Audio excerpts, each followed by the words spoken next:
Ni'n gyfarwydd iawn y gweld chwaraewyr yn mynd allan ar fenthyg yn y byd pêl-drod. Mae rai o'r clybiau mawr gyda hanner i carfan allan ar fenthyg ar adegau.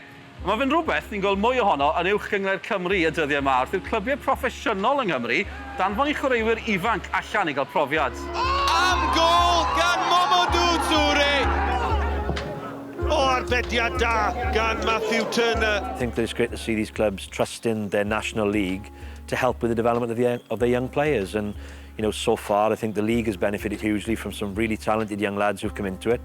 But I also think that the lads themselves have developed hugely as a result as well. Fod yn onest, mae y tîmau yn y Welsh Premier ar y foment. Maen nhw mwy proffesiynol, mae'r coaching, mae hwnna'n wedi ddatblygu yn arbennig o dda. So mae fe'n helpu bod chwaraewyr yn mynd mas na. Fi'n gwybod, a'r clwb yn gwybod, maen nhw'n mynd i cael sort of chance i ddatblygu'n iawn fel eich ni'n neud e. Taflan do fewn i'r canol Andy Owens. Am arbediad, George Ratcliffe. All players need to go out on loan at one point, just to develop their game. And I find the better relationship you have with these clubs, obviously the better it is for all the players to go out and develop. Mae yna ddwy ochr i bob stori, ac yn y stori yma, mae ydych chi clwb y chwaraewr a'r clwb sy'n benthyg y chwaraewr. Ac mwyn sicrhau bod y system yn gweithio i bawb, mae angen i bawb elwa o'r profiad. I think it's about relationships, you know. As a result of studying A licenses and pro licenses, you know, the managers across Wales now, you forge relationships with people, and you know, through constant dialogue with the clubs, that's certainly something that you know, I feel is working well at the moment. Mae'r ardderchog i'r chwaraewyr ni ifanc mynd mas i clybiau yn uwch cynghoedd Cymru. Mae'r cynghoedd yn datblygu pob blwyddyn, dwi'n meddwl. Felly, i'r chwaraewyr ni mynd mewn i'r cynghoedd, maen nhw'n cael challenge, maen nhw'n cael coaching, tactical, technical, physical. Mae llwybr wahanol dyn ni nawr, nac e jyst bod ti'n edrych ar League 1, League 2 tîmau neu conference. Mae fe'n neis bod y bechgyn allu mynd i tîmau fel hyn. I think that the style of play helps things. You know, I talk to a lot of players and I'd say that the Cymru Premier League is arguably quite a tactical league. And that's only good for these players' development as well, because the leagues they're going into are going to be largely tactical as well. There's no guarantees that it's going to be perfect. In fact, most of the time it's going to be imperfect, but football is imperfect, and we replicate those conditions to hopefully allow these guys to have better careers.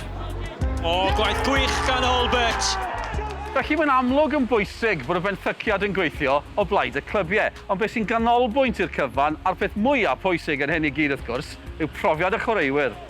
I didn't really know much about the league, so it was a bit of a blind one for me, so I didn't really know what I was going into. Obviously I needed men's football at the time, so going out to Barry was really good to meet new people and develop into the men's game, really. You know, looking at George, you know, he came in last year and done extremely well, and you know, difficult conditions really for a young goalkeeper, and yeah, the hope is just kicked him on to another level.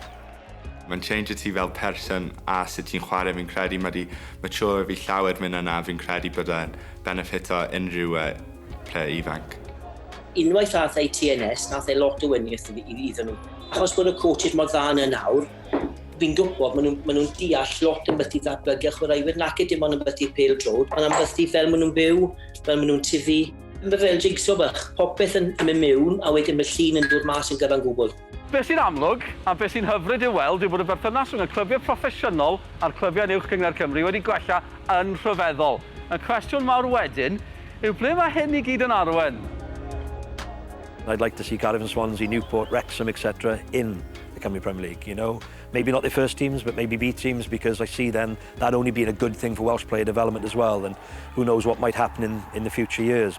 The relationships are generally forged out of trust. They know that when their players come, they're going to get a good experience. All those things that go into a player development mix, at the moment, it seems to be doing well for all parties concerned.